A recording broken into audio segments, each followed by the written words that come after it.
આજથી 20 તારીખે જ્યારે જંતર મંતર ઉપર પ્રદર્શન થયું ત્યારે એક કોક આપણે સફાઈ ક્લિનિક વાળા ટૂંકમાં ક્લીનઅપ કરે છે જે આખા રાજકોટને, એ અહીંયા ધરણા પ્રદર્શન કરતા હતા શાંતિપૂર્વક, અને અમે અહીંથી નીકળતા હતા તો જોયું કે ધરણા થાય છે, એટલે અમે જોયું ત્યાં તો પોલીસની ગાડી આવી ગઈ અને એને પકડી ગયા.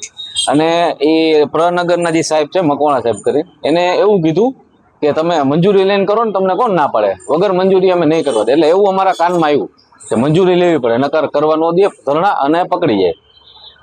પછી તરત જ ઓન ધ સ્પોટ મેં મારા ભાઈબંધને ફોન કર્યો, મેં કે આપણે મંજૂરી લઈને કરીએ, તો કે વાંધો નહીં. એટલે મારો ભાઈબંધ સાથે આવ્યો, અમે સીપી સાહેબની ઓફિસે ગયા, ત્યાંથી ફોર્મ લીધું, ફોર્મ અમે પ્રનગરે આપ્યું, ત્યાંથી પછી ટ્રાફિક શાખામાં દીધું, ત્યાંથી પછી અમે આપણે નગરપાલિકાએ દેવા ગયા મંજૂરી લેવા માટે, કાંઈ અમે માંડવો કે મંડપ નાખીએ એનો વાંધો નથી એમ.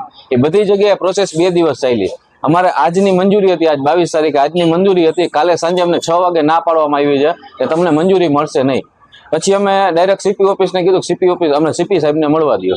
તો સીપી સાહેબના બિઝી હતા, કંઈક એમ કીધું કે મિટિંગમાં છે, તમે ડીસીપી ઝોન 2 અધિકારી રાકેશ દેસાઈને મળી શકે? અમને કંઈ વાંધો નહીં, અમે જો એ જવાબ આપતા હોય તો અમે એને મળી લઈએ.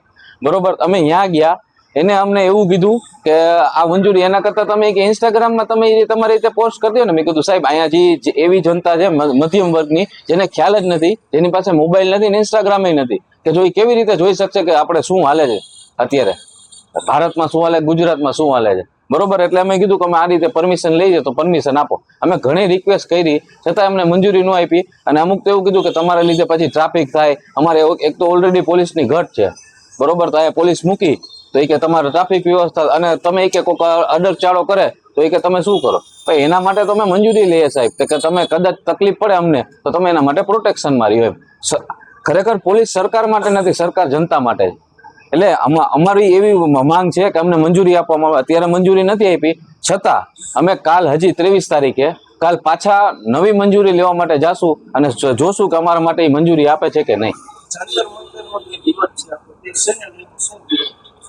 જંતર મંતર ઉપર વિરોધ છે, એ નીટ પેપર લીક થયું છે, તમને ખ્યાલ છે. ઘણા બાળકોએ આત્મહત્યા કરી લીધી છે, એ પણ ખ્યાલ છે.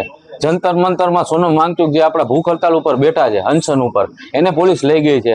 બરોબર, બાળકો ઉપર લાઠીચાર્જ થયો છે. તમે ઘણા વિડીયો, સેંકડો વિડીયો જોતા હશો, માથામાં લાગેલ છે. કોકે તો એવા પોલીસ વાળા પણ છે, મારી પાસે હાલમાં વિડીયો છે કે ખરેખર સફેદ કપડામાં છે, કોઈ પોલીસ વાળા છે નહીં, નેમ બેચે છે નહીં, ચપ્પલ પહેરેલા છે, સાદા બૂટ પહેરેલા છે, અને દાઢી છે. બરોબર, ખરેખર પોલીસ વાળા હતા જ નહીં. બરોબર, આ રીતે અહીંયા બધાને પોલીસ વાળાએ મારવામાં આવેલ છે કે ખરેખર પોલીસ વાળા હતા જ નહીં. વસ્તુ એ છે. અમને અત્યારે તો મંજૂરી નથી આપી.